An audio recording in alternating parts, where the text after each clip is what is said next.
mas teu amor lutou por mim. Tu tens sido tão, tão bom pra mim. Não tinha valor, mas tudo pagou por mim. Tu tens sido tão, tão bom pra mim. Oh, impressionante, infinito e ousado amor de Deus. Oh, que deixa as 99 só pra me encontrar. Não posso comprá-lo, nem merecê-lo, mesmo assim se entregou. Oh, impressionante, infinito e ousado amor de Deus.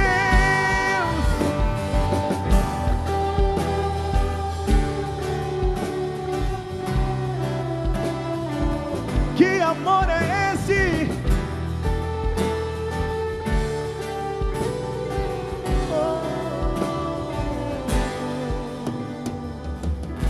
Traz luz para as sombras, escala as montanhas pra me encontrar.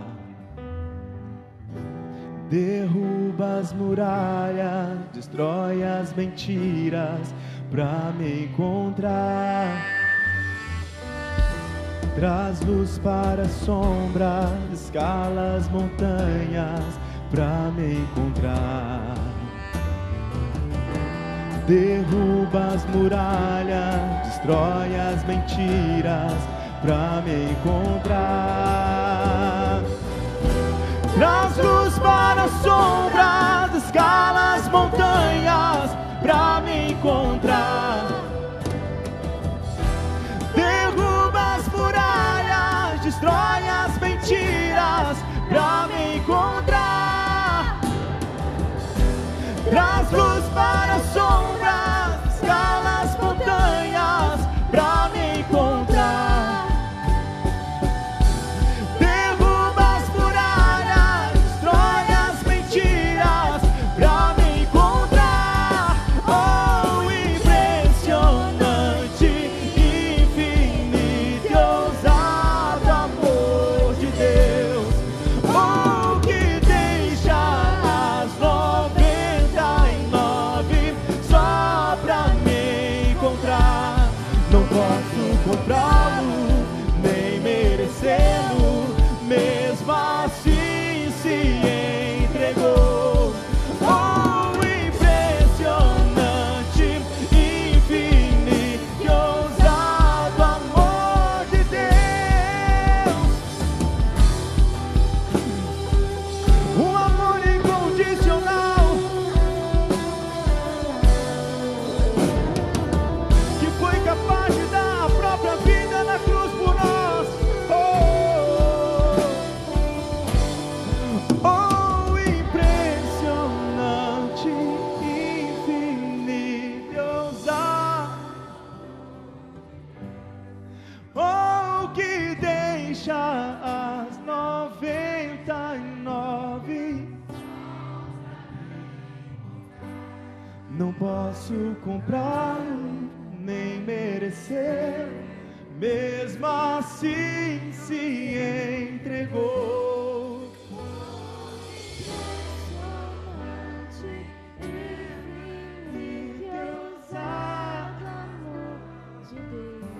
Talvez você tenha entrado aqui nessa noite, talvez pensando assim, quem que sou eu? Eu acho que eu só sou mais um no meio de multidão.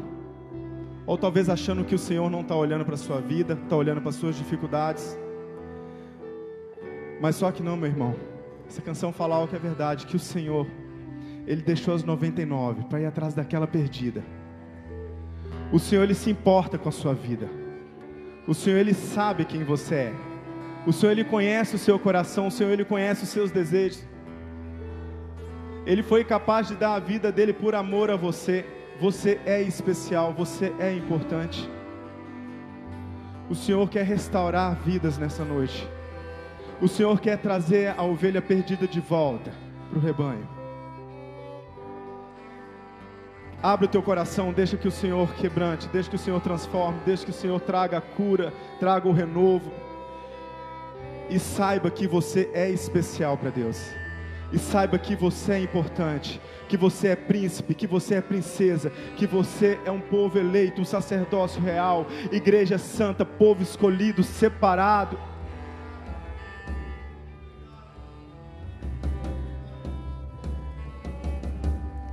Oh, impressionante, infinito, ousado, oh Deus, oh, que deixa as 99 só pra me encontrar. Não posso comprá-lo, nem merecê-lo, mesmo assim se entregou. Oh, impressionante, infinito, ousado, amor de Deus. Obrigado, Senhor, por me amar primeiro. Obrigado, Senhor, por nos chamar pelo nome. Oh, impressionante, infinito, ousado, amor de Deus. Oh, que deixa as 99 só pra me encontrar. Não posso comprá-lo, nem merecê-lo, mesmo assim se entregou. Oh, impressionante, infinito, ousado, amor de Deus. Você pode dar uma salva de palmas a esse amor maravilhoso. Obrigado, Jesus. Obrigado, Jesus. Obrigado, Jesus. Aleluias. Graças a Deus. Você pode se assentar, por gentileza. Obrigado, equipe de louvor, por esse tempo tão precioso. E eu quero que você guarde essas palavras que o Renato acabou de dizer. Que você achou que estava sozinha, achou que estava sozinho, que era apenas um entre a multidão. Deus quer falar com você particularmente, quer te chamar pelo nome essa noite, através desse momento de celebração, onde já temos dito que Deus é bom, onde temos dito que Ele tem sido tão bom. Semana que vem nós vamos começar falando que Ele é o bom Pai. Semana que vem nós começaremos uma pequena série de mensagens que durará apenas 3 domingos. Então, eu peço para você não perder nenhuma delas, porque nós falaremos sobre o bom Pai. Falaremos sobre a característica desse Pai que está, de alguma maneira, lançado nas páginas das Escrituras e que precisa chegar ao nosso coração. Lembra que o segundo domingo de agosto é Dia dos Pais? Encerraremos a nossa ministração, a nossa série de mensagens no domingo do Dia dos Pais. No domingo pela manhã teremos um evento especial para os pais, você já pode agendar. Semana que vem nós traremos as informações a respeito disso, que é o Celebra Kids Dia dos Pais, tá bom? Hoje nós continuaremos com a nossa série de mensagens, e a última, quando falamos sobre o extraordinário. E já visitamos tantos lugares na Bíblia, teríamos tantos outros para viajar, visitar e encontrar. Falamos sobre Jerusalém, falamos sobre Cafarnaum, falamos sobre Harã, falamos sobre diversos lugares, e hoje eu gostaria de falar com você sobre Betel. É o último lugar que eu gostaria de visitar, é óbvio que tem muitos outros, mas Betel é o lugar de encontro com Deus. Betel, lugar de encontro com Deus. Ele vai aparecer numa narrativa bíblica muito interessante e muito conhecida de todos nós. É a primeira vez que esse nome vai aparecer e que depois vai ser, de alguma maneira, difundido e disseminado em todas as páginas das Escrituras, ao ponto de não ser estranho para você. Quem aqui nunca ouviu falar de Betel? Todos nós já ouvimos, mas ele aparece numa condição muito interessante das Escrituras. E Betel está relacionado a um lugar. E o que é um lugar? Bom, aqui a gente precisa lembrar que lugar para nós é tudo aquilo que tem sentido, significado e produz sentimentos ao nosso coração. Sentido, significado e sentimentos são aquilo que nós chamamos de lugares no nosso ponto de vista pessoal. Eu tenho certeza que lá na sua casa deve ter alguns porta-retratos, né? E esses porta-retratos que ficam sobre a escrivaninha, que ficam sobre alguma mesa, são, na verdade, a reflexão sobre lugares. Lá está você, por exemplo, naquela praia que você tanto gostou, ou está você naquela festa de aniversário, naquele lugar, naquele evento especial, ou lá está na sua família, naquela viagem inesquecível, ou lá estão vocês com pessoas em lugares que são de alguma maneira marcantes. Bom, hoje em dia nós temos o costume de não revelar mais as nossas fotos, não é verdade? Você lembra da época da Kodak? Lembra da época que você colocava o filme na máquina de tirar foto? E então você preparava toda a viagem, preparava tudo que era necessário, as malas, o repelente, o protetor solar, e não podia faltar filme. Era o principal para as nossas máquinas de antigamente. Você que é jovem, abaixo dos 20 anos, houve uma época na história da humanidade que para você tirar foto e ver no mesmo momento, você tinha que ser muito rico e comprar uma máquina chamada Polaroid. Quem lembra da Polaroid? Você tirava, ela saía, balançava e conseguia ver a imagem. Isso era uma coisa fenomenal e de muito custo financeiro. Mas nós, os pobres mortais, tínhamos que colocar filme na máquina e tirar foto. E a gente passava a viagem inteira. Comprávamos filmes de 12, 24 ou 36. Os mais exagerados compravam de 36 porque eu falava, vou tirar muita foto. E passava a viagem toda tirando ó, tic, tic, tic. Quando voltava das férias era a hora da verdade. Tirar a máquina, abrir a máquina e tirar o filme. E descobrir que o filme não rodou. O filme ficou parado durante toda a viagem. Nenhuma foto foi registrada. Quantos de nós já não perdemos lugares especiais com a antiga máquina de fotografar? Hoje nós não temos mais esse problema. Temos um outro. As fotos que nós tiramos vão para a nuvem, e depois que vão para a nuvem, nunca mais se tornam reais, nunca mais se tornam reveladas. Então nós temos muita dificuldade hoje de ver os lugares que para nós têm sentido e significado, porque não temos mais aqueles encontros familiares de sentar, colocar o álbum de fotografia sobre o colo e mostrar, esse era você quando era pequenininho, essa era você, olha o seu saquinho como é que era. Já viu essa brincadeira? Meu Deus, graças a Deus que hoje fica tudo na nuvem. Mas são lugares especiais que a gente não deixa de visitar, que a gente não deixa de recorrer. Memórias, sentimentos, valores, tudo estão relacionados. Por exemplo, lugares geralmente têm nome para nós. São Caetano do Sul, para você pode não significar nada, mas para mim muito, porque foi a cidade que eu nasci. Não morei muito tempo. Apenas 7 anos, suficiente para que essa palavra fique gravada na minha mente. Falou, mesmo que eu não conheça o nome das ruas, mesmo que eu não conheça o nome da maternidade, eu sei que foi lá que eu nasci e lá minha história aconteceu. Santa Cruz do Rio Pardo. Alguém aqui de Santa Cruz do Rio Pardo? Ninguém? Estou sozinho aqui, hein? Santa Cruz do Rio Pardo, para você não significa nada, mas para mim muito. Foi lá que eu aprendi as peripécias de criança. Foi lá que eu assaltei o meu primeiro pomar. Foi lá que eu ranquei a tampa do dedão jogando futebol. Foi lá que eu aprendi a jogar betes. Ou seja, Santa Cruz do Rio Pardo está cheia de memórias. As ruas dessa cidade estão cheias de sentimento para mim. E agora Sertanópolis. Ou seja, quando nós temos um lugar significativo, nós temos nome a dar a esse lugar. E esse nome traz lembranças para nós. Para isso nós temos o nome de lugar. Não lugar é exatamente que não tem nome. Algo que a gente passa e não tem sentido, que não tem significado. O primeiro a pensar nessa trajetória humana de lugar e não lugar foi Marc Augé. Ele é um filósofo francês, sociólogo, pensador, e ele falou que os seres humanos encontram significado em lugares e encontram desprezo em não lugares. E a maior parte da vida dos seres humanos é passada nos não lugares. Quais são esses não lugares, por exemplo, queridos? São lugares que nós desprezamos, lugares que não têm valor, lugares que nós passamos e não trazem sentimentos. São lugares desprezíveis às vezes para nós, lugares insignificantes ou não significativos.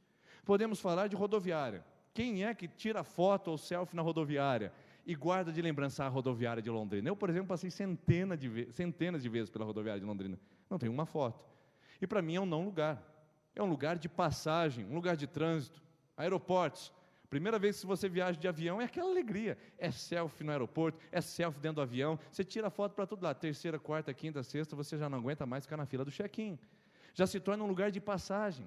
Corredor de supermercado, quem é que dá nome em corredor de supermercado? Quem é que tira foto do corredor de supermercado? A não ser que do lado direito esteja uma lata de leite ninho, do outro lado Nutella, aí você fala, não, aí é demais, eu preciso tirar uma foto disso aqui, no mesmo lugar é muita bênção. Ou seja, são lugares de passagens, lugares que nós não encontramos sentido nem razão. Qual é o problema com isso?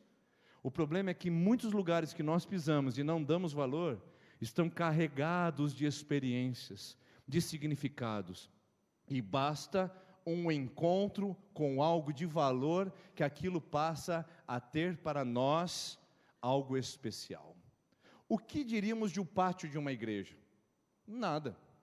Mas o pátio da igreja de Santa Cruz do Rio Pardo, foi a primeira vez que eu vi uma moça de calça jeans, camiseta vermelha, tênis branco, e carregava uma Bíblia e uma agenda debaixo do braço. Me apaixonei à primeira vista. Ah, que fofinho. Que é isso? Ela está querendo pedir a palavra. Não, depois você fala. Eu sei que você está querendo retribuir o mesmo amor, mas segura aí.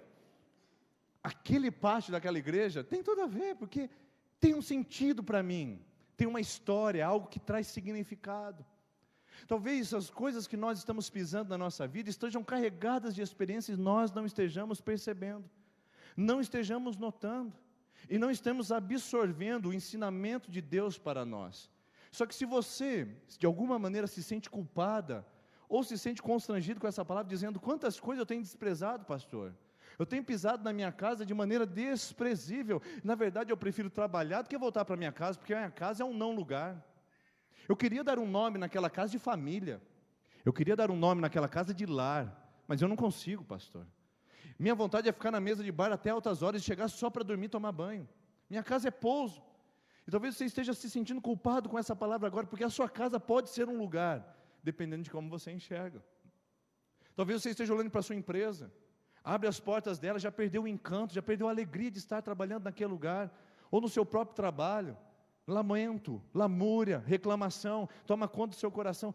O seu trabalho se transformou num não lugar.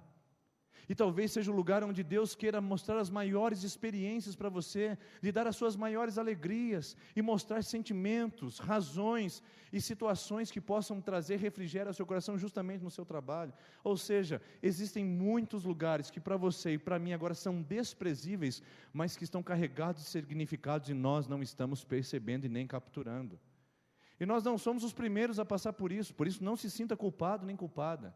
Moisés passou por isso, lembra? Domingo retrasado, Moisés no deserto de Midian, vai ovelhinha para cá, vai ovelhinha para lá, tudo que eu quero na minha vida é acabar com esse deserto, eu não aguento mais ficar nesse território. Moisés estava entediado, Moisés estava arrebentado naquele deserto, tudo que ele queria era dar um fim naquele período da sua vida, e talvez seja exatamente isso que você esteja querendo fazer, dar um fim nessa situação, acabar com esse não lugar, sair do casamento, abandonar a família, pedir demissão da empresa, abaixar as portas do comércio, sair da igreja, sair da cidade, fugir desse lugar. Talvez tudo que você esteja querendo é dar um fim nesse não lugar que se apresenta ao seu coração. De repente Moisés vê uma sarça ardendo, um arbusto, chega para esse arbusto e de repente uma voz do céu diz: Moisés, tira a sandália dos teus pés, porque o lugar que você está é solo santo. De repente um não lugar, deserto, Midian se torna um lugar, o lugar do encontro com Deus. Quantos lugares nós estamos desprezando que Deus está mostrando a sua graça e a sua digital para nós? O que dizer dos discípulos? Pedro, Tiago e João, homens consagrados, homens conhecedores da pessoa de Jesus. Não, eles não ouviram falar de Jesus, irmãos, eles viram Jesus. Diferente de você e de mim, eles conviveram com o próprio Jesus. Um dia Jesus os chama para orar, no Monte da Transfiguração. Nós conhecemos isso hoje, mas na época era chamado de Monte Tabor. O que é o Monte Tabor? O que era? Nada, era só um monte. Jesus fala: vamos orar. Pedro olha para João, o João olha para Tiago e fala: bora, mais uma noite de vigília. Chegando lá, os discípulos estavam tão cansados que pegaram no sono. Afinal de contas, era só mais uma vigília, só mais um monte e só mais uma oração. E sabe o que a gente sabe desse momento? Sabe o que a gente sabe dessa história? Quase nada. Tudo que a gente sabe é que Pedro, acordando, viu Jesus conversando com Moisés e com Elias. Tudo que a gente sabe é isso, irmãos. Eu fico perguntando: o que aconteceu lá que nós não sabemos? O que aconteceu que eles perderam quando estavam dormindo? Dormindo em solo sagrado, dormindo em terra santa, dormindo na maior experiência das suas vidas, sonolentos, onde Deus estava revelando o maior do seu poder, o Monte da Transfiguração. Eles estavam dormindo, porque era só mais um não lugar. Era só um lugar de passagem, sem sentido e sem significado. Quantas coisas você está perdendo, quantas coisas eu estou perdendo, quantos detalhes nós estamos deixando passar na nossa vida, dos abraços das pessoas, das gentes que a gente convive, nos lugares que nós pisamos, no trabalho que nós temos, na igreja que frequentamos, as pessoas que convivem conosco. Quantos detalhes estão indo embora, irmãos, porque nós estamos dormindo em terra sagrada, dormindo em solo santo, para depois você acordar e falar: meu Deus, meus filhos cresceram, meu Deus, minha vida passou, meu Deus, era a melhor época da minha vida, meu Deus, era a melhor cidade que eu havia morado. Meus irmãos, quantos de nós estamos pisando em terra santa e vivendo como se fosse um não lugar, desprezível, desnecessário, e que nós queremos tediosamente passar por eles e dar um fim o quanto antes possível. Hoje, eu gostaria de apresentar para você o maior dos personagens do não lugar, e o nome dele é Jacó, e está registrado em Gênesis capítulo de número 28. Jacó está exatamente no meio do nada, e a história de Jacó tem dois momentos. Primeiro, a primeiro momento, ele bagunçou tudo. Jacó, na primeira etapa da sua vida, que vai até o capítulo 28, ele é um fanfarrão. Jacó é um brincalhão. O nome dele significa em hebraico enganador, traiçoeiro. E ele fez isso. Traiu o seu irmão, traiu o seu pai, buscando alguma coisa que não era dele. Fez uma farsa, arquitetou uma armadilha, e o seu irmão Esaú queria matá-lo. Jacó então tem que fugir de Deus, ou melhor, fugir de Esaú. E nessa fuga de Esaú ele acaba encontrando Deus. Então, primeira parte da história de Jacó, quando ele está no meio do nada, resultado da sua bagunça, resultado das suas escolhas, Deus o encontra. A segunda parte da história de Jacó está em Gênesis 35. Depois de alguns anos, Jacó retorna para encontrar o seu irmão, restaurar os danos e reparar toda a desgraça que ele causou na sua família. E então Deus diz para ele: levanta e vai até o meio do nada novamente. E naquele lugar Deus o encontra, fala com ele, lhe direciona os passos, e ele volta para restaurar a sua história.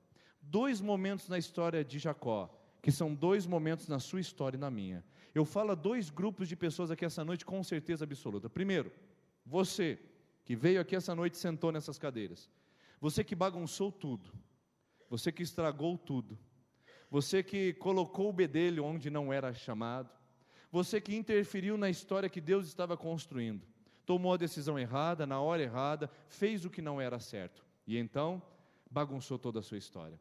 Você é Jacó. E você que está agora reparando danos, você que está querendo reconstruir o casamento, você que está querendo reconstruir sua história, você que está querendo reparar as dores que você causou, também Jacó é uma boa ilustração para você. Então vamos lá, conhecer um pouquinho da história de Jacó, depois que ele fez a maior besteira da sua história e bagunçou tudo. Diz assim as Escrituras: Jacó partiu de Berseba e foi para Harã, chegando a um certo lugar. Para aí. Chegando a um certo lugar.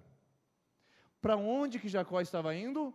Harã. Você já ouviu falar disso aqui nesse púlpito? Sim, Harã é o lugar que o pai de Abraão estacionou quando ele deveria continuar para Canaã. Aí está a história familiar, aí está o pecado geracional, aí está, parece que a genética da paralisia se manifestando mais uma vez. Jacó tinha que fugir da terra dele para uma outra, mas ele quer ir para Harã. Harã é o lugar dos traumas, Harã é o lugar da vida que não vai para frente, Harã é o lugar da paralisia, e lá está dirigindo-se Jacó para mais uma vez experimentar um processo de paralisia na sua história. Porém, ele chega a um certo lugar. Pessoal, qual é o lugar que ele chega? Não sei, é um certo lugar. Que lugar era esse? Não tinha nome, não tinha significado, não havia interesse em Jacó em entender qual era o lugar. Simplesmente um lugar de passagem, um lugar de transição, um não lugar. Está vendo a nossa história? Quantas vezes a gente bagunça tudo, quantas vezes a gente erra na criação dos filhos, erra na condução da vida, erra nas escolhas relacionais, erra nas escolhas financeiras, erra nas escolhas pessoais. Quantas vezes a gente erra e bagunça tudo, e a gente vai parar nesse lugar. Que lugar é esse, pastor? No meio do nada. No meio do nada. Você não se sente assim hoje? coisa não anda, não vai para frente. Meu Deus, faz 20 anos que você é casado, está na mesma briga ainda, está na mesma luta, está na mesma dificuldade, as mesmas briguinhas, as mesmas mesquinharias, amarrando o casamento, amarrando sua história. Não é o meio do nada, o lugar do lugar nenhum, o lugar sem sentido. Ou você está me ouvindo aqui falando, pastor, a coisa não vai para frente na minha vida profissional, já fiz uma faculdade, já fiz duas, estou tentando fazer a terceira, mas não me encaixo. Está no meio do nada, o meio do nada é o lugar onde as coisas não fluem, as coisas não andam, não se encaixam, não tem significado, não tem sentido. Lá está Jacó. Só que Jacó estava lá não porque as coisas eram ruins, Jacó estava lá porque ele havia decidido por isso. E eu quero te dar uma palavra de conforto e confronto, meu irmão e minha irmã que está me ouvindo aqui essa noite. Talvez você tenha bagunçado tudo e está no meio de nada, não por culpa dos outros, mas por sua culpa. Talvez você tenha bagunçado tudo e está agora no meio do nada, não porque as outras pessoas conspiraram contra você, mas você foi o pior conspirador da sua história. Jacó foi para lá, não porque mandaram, mas porque ele escolheu. Eu fico tão triste de ver pessoas escolhendo o caminho do meio do nada. Você vê o desenho da vida dela. Você vê o jovem já abandonando a igreja e indo para a festa.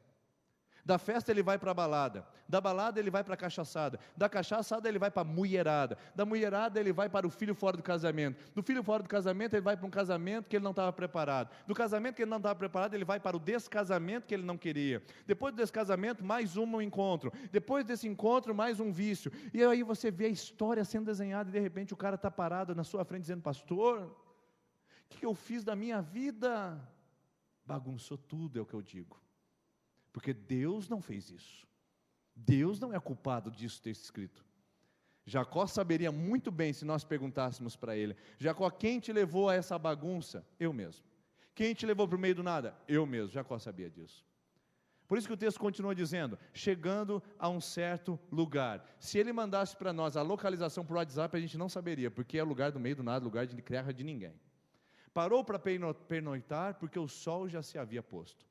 Tomando uma das pedras dali, no meio do nada, usou-a como travesseiro e deitou-se. E teve um sonho, no qual viu uma escada apoiada na terra, e o seu topo alcançava os céus, e os anjos de Deus subiam e desciam por ela. Ao lado dele estava o Senhor que lhe disse, eu sou o Senhor, o Deus do seu pai Abraão, o Deus do seu pai Isaque, darei a você e aos seus descendentes a terra que você está deitado. Deus já encontra esse homem no meio da bagunça dele. Deus vem ao encontro desse homem no meio da tragédia que ele causou.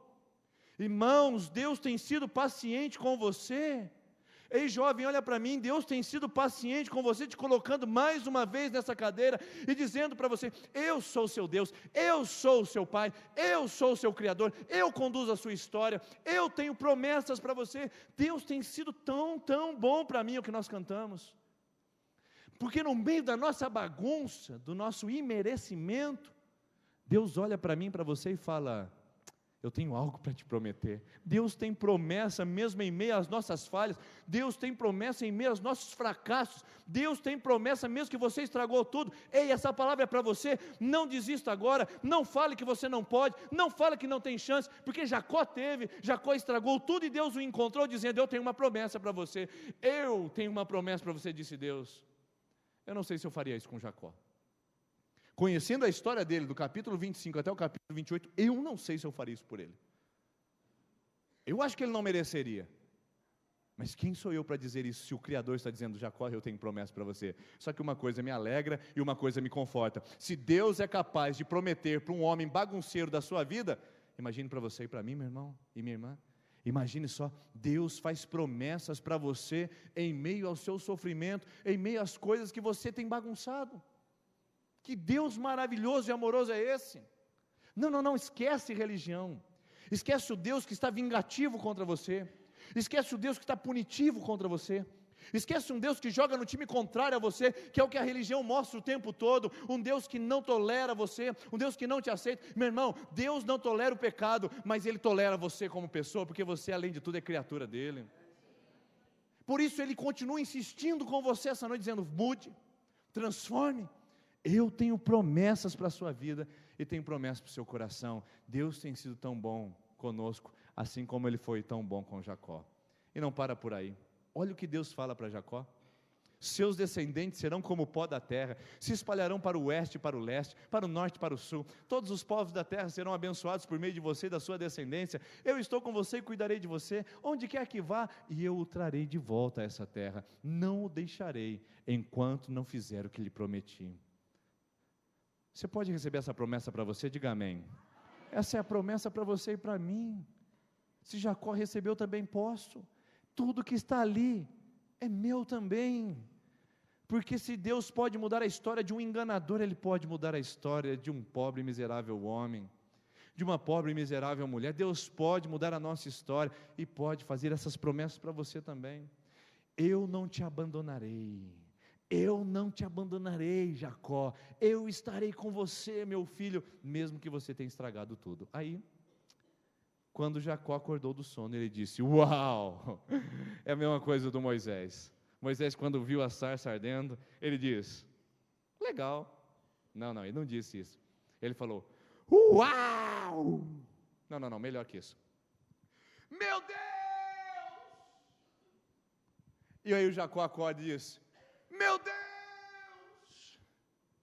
E aí a mulher samaritana: meu Deus! Parece que todo mundo se surpreende com Deus, porque Ele aparece em lugares, não lugares, Ele aparece em lugares mais improváveis. Ele aparece no meio do seu divórcio, Ele aparece no meio da sua enfermidade, Ele aparece no meio do seu desemprego, Ele aparece no meio da sua luta, Ele aparece no meio da sua desesperança, Ele aparece no meio do sofrimento, Ele aparece no meio da sua vergonha, Ele aparece no meio das suas incertezas, Ele aparece no meio do abandono. Deus aparece nos lugares mais impróprios, mais inesperados, e tudo que Ele pode tirar de mim é: meu Deus, que Deus bom é esse?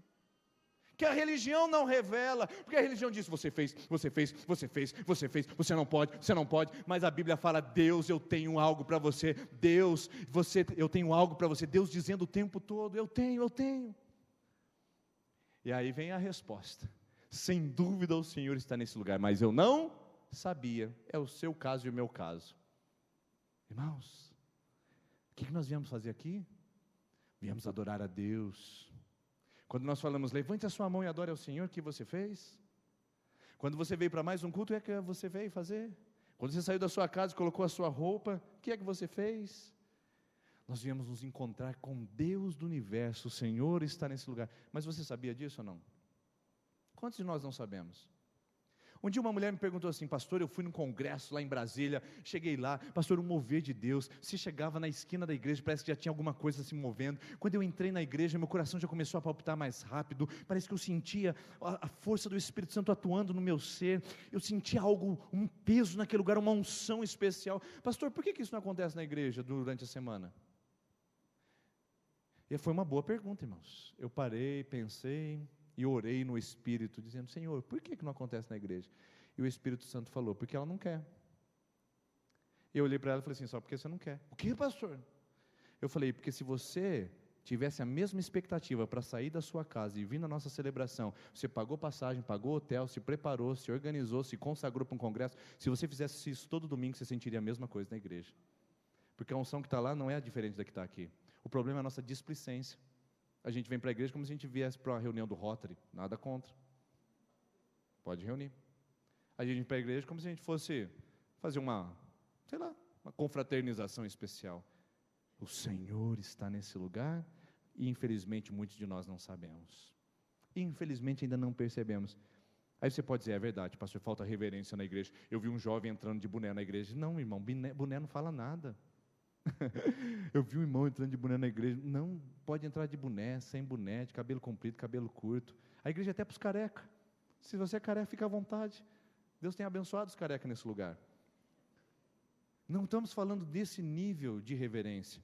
Eu estou falando da reverência do coração, porque não adianta eu ter uma gravata apotoada até o colar, até o colarinho, e ter o meu coração inquebrantável na presença de Deus. O Senhor está nesse lugar. Eu não sabia disso, Jacó. Quantos de nós precisamos fazer essa oração hoje? Meu Deus, eu vim só para mais um culto, mas o Senhor está nesse lugar.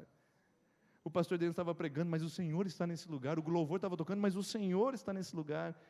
Então Jacó, diante disso, falou: teve medo e disse: temível é esse lugar, agora eu estou diante da santidade de Deus, não é outro senão a casa de Deus, essa é a porta do céu. Na manhã seguinte, Jacó pegou a pedra que tinha usado como travesseiro, colocou-a de pé como a coluna e derramou óleo sobre o seu topo, e deu o nome de Betel. É a primeira vez que o nome aparece na Bíblia. Betel, aquele lugar, embora a cidade anteriormente se chamasse Luz. Ou seja, Jacó chega num lugar que não tem sentido nenhum para ele, tem uma experiência com Deus, e agora esse lugar tem nome, Beit El. Beit significa em hebraico casa, El, Deus, casa de Deus. O que não era nada, agora é a casa de Deus. Meu Deus, isso é profético, meu filho. O que não era nada para você, o que era um casamento tumultuado, uma cidade pobre, o que era um bairro difícil, o que era uma família simples, o que era uma igreja simples, o que era uma vida complicada, o que era uma história traumatizada, o que era não lugar, agora pode chamar casa de Deus. Minha história é a casa de Deus, minha casa é a casa de Deus, minha cidade é a casa de Deus, meu bairro, minha igreja, por onde eu passo, meus funcionários, a minha empresa, tudo é a casa de Deus. Já parou para pensar se fosse assim? Jacó entendeu que aquele lugar era a casa de Deus, porque ele sentiu a revelação de Deus no seu coração. Ah, se nós entendêssemos isso, irmãos, como a nossa vida seria diferente, como a nossa história seria diferente. E aí ele dá o nome de Betel. Ele podia parar aqui, irmãos. Eu queria que o Jacó parasse aqui, estava indo tão bem, não é verdade? Chamar de Betel, porque às vezes, irmãos, a gente não pode mudar a circunstância. Jacó estava no meio do nada, estava solitário, abandonado, estava fugindo do seu irmão. Ele não tinha como mudar a sua circunstância, mas ele tinha como mudar o lugar, o nome do lugar. Às vezes você não pode mudar a circunstância que você está vivendo. Dor, sofrimento, angústia, e outras coisas. Mas você pode mudar o nome do lugar. Mude o nome. Ao invés de falar que seus filhos são uma peste, que tal falar que eles são uma bênção? Ao invés de falar que sua casa é um inferno, que tal falar que ela é um céu, um paraíso? Ao invés de falar que o seu emprego é uma desgraça, que tal você falar que o seu emprego é uma graça? Se você não pode mudar a circunstância, pelo menos mude o nome. E mudando o nome, você perceberá que mudou até a circunstância. Jacó podia ter parado aqui, mas aí ele fez uma coisa que você e eu fazemos o tempo todo, e mostra a nossa pequenez, e mostra como a gente tem que ficar quieto às vezes para não falar bobagem. Olha o que Jacó fala. Então Jacó fez um voto: se Deus estiver comigo. Irmão, meu Deus, Jacó, você acabou de ouvir Deus falando: eu estou com você, eu te darei isso, seus descendentes serão assim. E aí Jacó fala: obrigado, Deus, mas se o Senhor estiver comigo, que é isso? Entendeu nada, inocente, sabe de nada. Como é que vai ser a sua história, Jacó? Se Deus estiver comigo, se Deus cuidar de mim, se Deus estiver comigo nessa viagem que estou fazendo, se Deus prover-me de comida e roupa, se Deus me levar de volta em segurança à casa do meu pai, então o Senhor será meu Deus. Meu Deus do céu, Jacó, isso é conversa de fazer com Deus, cara. Meu Deus, você estava indo tão bem, agora você quer colocar condições para servir a Deus. Deus já disse que vai fazer. Mas Jacó é um estereótipo.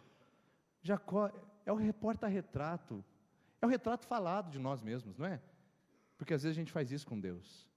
Não deu certo o negócio dessa semana? Não vou na igreja não. Não deu certo o que você estava planejando? Deus não está me vendo, nem me ouvindo, não serve esse negócio. Quantos de nós falamos: se Deus fizer, se Deus fizer, se Deus fizer? Irmão, se Ele fizer, Ele é Deus; se Ele não fizer, Ele é Deus; se a porta abrir, Ele é Deus; se fechar, Ele continua sendo Deus. É assim que nós cantamos na terça-feira da esperança, e é assim que a gente deve andar. Jacó foi para o caminho contrário, é o caminho da imaturidade. Jacó precisaria crescer ainda um pouco mais na sua fé com Deus, porque ele ainda estava diante das promessas de Deus, colocando condições. Eu pergunto para você essa noite: Deus já não prometeu que você vai ser abençoado? Claro, está na Bíblia, em todas as páginas. Deus não prometeu que Ele vai te prover? Está na Bíblia, em todas as páginas. Deus não prometeu que Ele é fiel? Está em todas as páginas. Por que você está dizendo sim? Por que você entrou nessa igreja hoje duvidando? Por que você entrou aqui hoje com incerteza? Jacó, se Deus fizer, não é se Deus fizer. Quando Ele fala, Ele vai fazer. Aliás, não é que Ele vai fazer, Ele já fez. Porque o futuro para Deus já é passado. O nosso futuro para Deus já é passado, já aconteceu. Por isso eu confio, eu descanso e eu entrego. Eu não vou perder minha noite de sono por um problema que apareceu para mim, porque eu sei a quem eu estou servindo. Eu não sou Jacó dizendo: se Deus fizer, Ele vai fazer, e eu tenho certeza disso. Então, quando Deus nos encontra no meio do nada, são duas circunstâncias. Primeiro, a gente bagunça tudo, e graças a Deus que Ele não desiste de nós. Mas segundo, tem hora que Ele pede para a gente acertar as contas com Ele. Deus olhou para Jacó e falou: está na hora de você resolver a sua pendência. Pergunto para você, vamos ver se você estava atento ao que estávamos conversando até agora.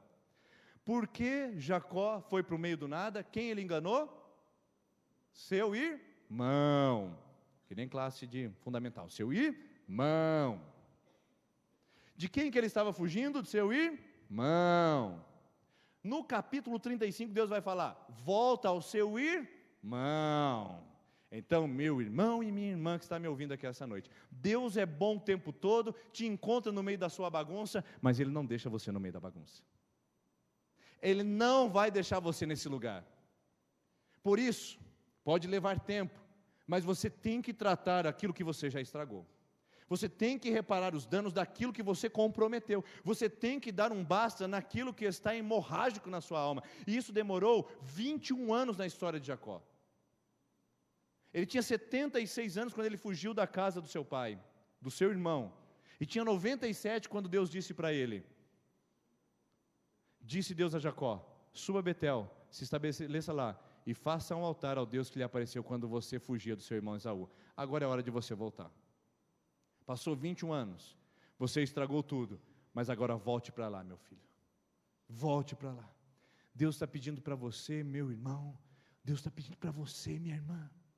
Acerte as contas, corrija, volte atrás.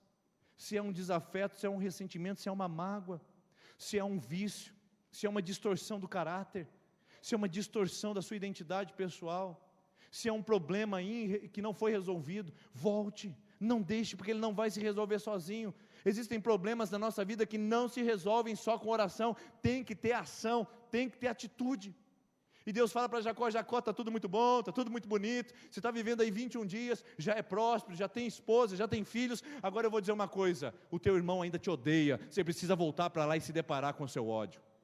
É fácil isso? É fácil voltar para a pessoa que te abusou, que te violentou, que te envergonhou, que te demitiu, que te levou na justiça? É fácil voltar para a pessoa que te abandonou? É fácil lidar com os traumas do passado? É fácil lidar com os desafetos? É fácil lidar com os problemas? Não é, irmãos. É por isso que tem que ter força e coragem, e aí Deus prova a coragem de Jacó. Jacó, é hora de voltar. E então olha o que diz a palavra de Deus, versículo 2, disse pois Jacó da sua casa, isso que eu gosto no Jacó, homem decidido, todos que estavam com ele, livrem-se dos seus deuses estrangeiros, ninguém vai andar comigo adorando Deus falso, purifiquem-se e troquem de roupa, ninguém vai ficar com a velha vida perto de mim, venham, vamos subir a Betel, onde farei um altar ao Deus que me ouviu no dia da minha angústia, e tem estado comigo por onde tenho andado. Mudou ou não mudou? Antes Jacó disse, se o Senhor me abençoar, agora 21 anos depois ele diz, o Senhor tem me abençoado, o Senhor tem andado comigo, a maturidade aumentou. Como é bonito a gente ver gente que vem falar, pastor, eu estou passando por uma grande luta, mas Deus é fiel. É isso que você precisa, é isso que eu preciso, lidar com os meus problemas do passado, mas com a convicção, lidar com as dificuldades que ficaram, mas com a certeza de que Deus sempre andou ao meu lado, Ele nunca me abandonou, e Ele nunca me deixou sozinho. É isso que a palavra de Deus diz. Então entregaram a Jacó todos os seus deuses estrangeiros, que possuíam os brincos que usavam nas orelhas, e Jacó os enterrou ao pé da grande árvore próximo a Siquém. O restante da história, quando eles partiram, o terror de Deus caiu de tal maneira sobre as cidades ao redor, que ninguém ousou nem perseguir Jacó e os seus filhos. Jacó e todos que com ele estavam chegaram à luz, que é Betel, a terra de Canaã. Nesse lugar, construiu um altar e lhe deu o nome de El Betel, porque ali Deus havia se revelado a ele quando fugia do seu irmão. El Betel significa que ele voltou e ele refez o mesmo ato, agora com uma nova atitude. El Betel seria uma, como é que a gente fala? Uma redundância. Ele estará falando, Deus casa Deus, entendeu? Deus casa Deus, ou seja, ele estava reafirmando tudo que ele viveu há 21 anos atrás. Eu quero convidar você essa noite a encontrar o Deus que está com você no meio do nada. Você disse que estava sozinha, eu vim para te dizer que você não está. Você disse que bagunçou tudo e não tem chance, eu vim para te dizer que há uma possibilidade, porque houve para Jacó. Você veio para dizer que está tudo bom do jeito que está, eu estou aqui para te dizer que você tem que voltar lá e reparar o dano. Você veio aqui para dizer que não há oportunidade de restauração. Eu vim para dizer que se Jacó restaurou e abraçou o seu irmão e voltou para sua casa, você pode fazer qualquer coisa em nome do Senhor. Você veio aqui para dizer muitas coisas contra a palavra de Deus, mas eu vim para te confrontar com a palavra e confortar o seu coração. Se você estragou tudo, Deus está com você. Se você precisa arrumar tudo, Deus está com você. Deus está conosco em toda circunstância. Amém? Quero que você feche os seus olhos, por favor. A equipe que vai fazer a dança pode se colocar ali. Feche seus olhos. Eu quero que você agora reflita comigo. Qual é o lugar que você está? Qual é o lugar, não lugar, que você tem amaldiçoado talvez, desprezado talvez, ignorado talvez. Talvez seja uma pessoa e ela está justamente sentada ao seu lado. Você está ignorando ele como se ele não existisse, ignorando ela como se ela não fosse alguém, ignorando seu trabalho, como se Deus não tivesse aberto essa porta, como se você não soubesse que existem quase 13 milhões de brasileiros desempregados, ignorando sua empresa, como se tivesse esquecido de tudo que Deus já fez para você até aqui, ignorando as pequenas conquistas, só se focando naquilo que você não tem agora, como se Deus tivesse te abandonado, se tornou um não lugar. Mas eu vim aqui no nome do Senhor Jesus, para dizer que se você estragou tudo, Deus ainda te ama e te encontra no seu meio do nada.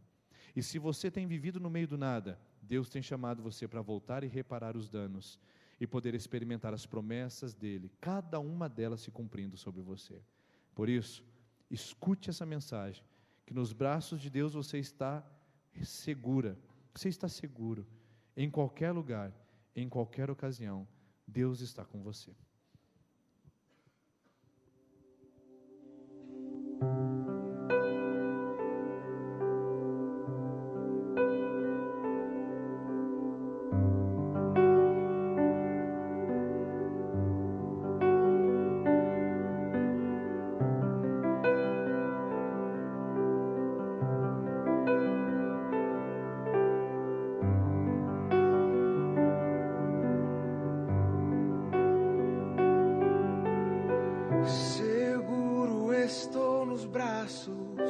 Daquele que nunca me deixou,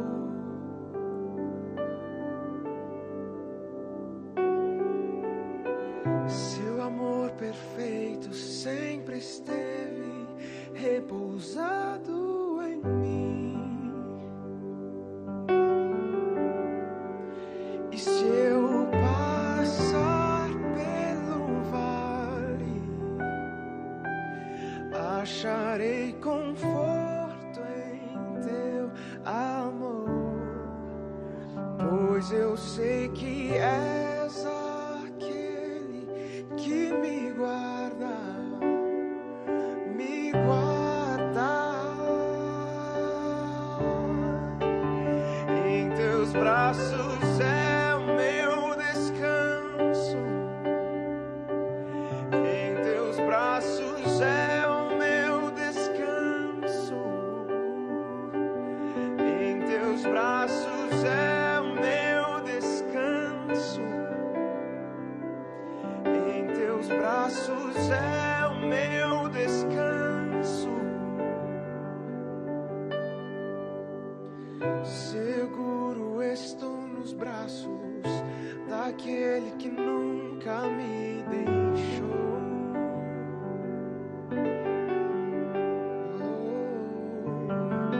Seu amor perfeito sempre esteve repousado em mim.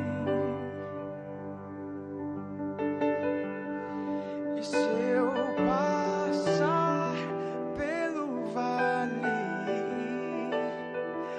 acharei conforto em teu amor, pois eu sei que és aquele que me guarda, me guarda. Em teus braços é o meu descanso, em teus braços é o meu descanso, em teus braços é o meu descanso.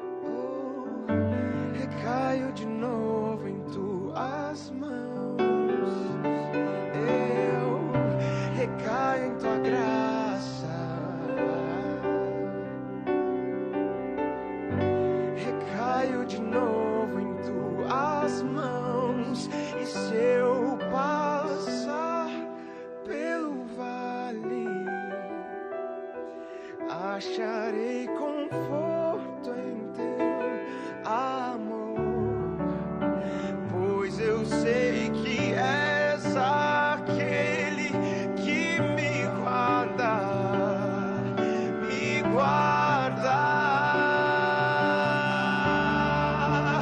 Em teus braços é o meu descanso, em teus braços é o meu descanso,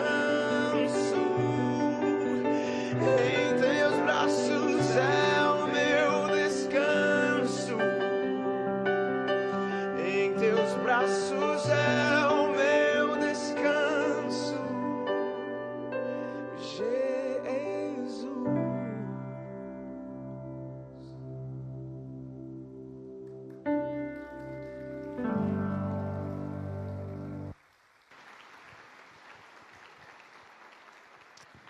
Eu quero convidar você a se colocar em pé, por gentileza. Eu quero orar com você. Senhor Jesus, eu tenho certeza que os louvores falaram essa noite a esses corações que aqui estão presentes. Louvores que cantaram sobre a sua fidelidade e que o Senhor tem sido bom conosco. Tua palavra mostrou que o Senhor tem nos dado chances, oportunidades para encontrar o Senhor. E essa canção mostra que, seja pelo vale ou em qualquer lugar, o Senhor está conosco. E estamos sempre seguros nos seus braços. Por isso, Deus, eu quero nesse momento me impedir, em nome de Jesus, que essa pessoa que entrou aqui essa noite achando que está sozinha, achando que está no meio do nada, sente que parece há um vácuo em torno dela, parece que não encontra sentido em nada, onde vai, onde faz e onde pisa. Por isso, Deus, no nome de Jesus, que ela possa encontrar o Senhor, que ele possa encontrar e dizer: o Senhor está nesse lugar, eu não sabia. Ah, Deus, surpreenda homens, mulheres, empresários, funcionários, filhos, professores, alunos, surpreenda crentes, surpreenda, Pai, cidadãos nessa cidade, quando se depararem com a sua grandeza e dizer: o Senhor está nesse lugar, eu não sabia. Em departamentos públicos e privados, em lugares públicos e lugares particulares, que nós possamos encontrar o Senhor, Pai, encontrar a sua presença e saber que nós temos o teu seguro abraço ao nosso redor. Essa pessoa, Pai, que bagunçou tudo, ajuda ela a se levantar. Essa pessoa que precisa se acertar, ajude ela a reparar. Esteja com cada um de nós, porque o Senhor é o Deus de perto e de longe, Deus de ontem e de amanhã, Deus em qualquer circunstância e em qualquer momento. Assim, Pai, Pai adiante de nós, vai adiante de nós, transformando lugares que não são em lugares que são da sua presença, em nome de Jesus. Amém. Amém. Deus abençoe. Uma boa semana em nome de Jesus. Deus está contigo, não se esqueça disso. A gente se vê a semana que vem. Bom Pai. Seu amor perfeito sempre esteve repousado em mim. Não esqueça de dar o seu nome, você que vai viajar conosco na sábado. Pelo vale acharei conforto em teu amor, pois eu sei que é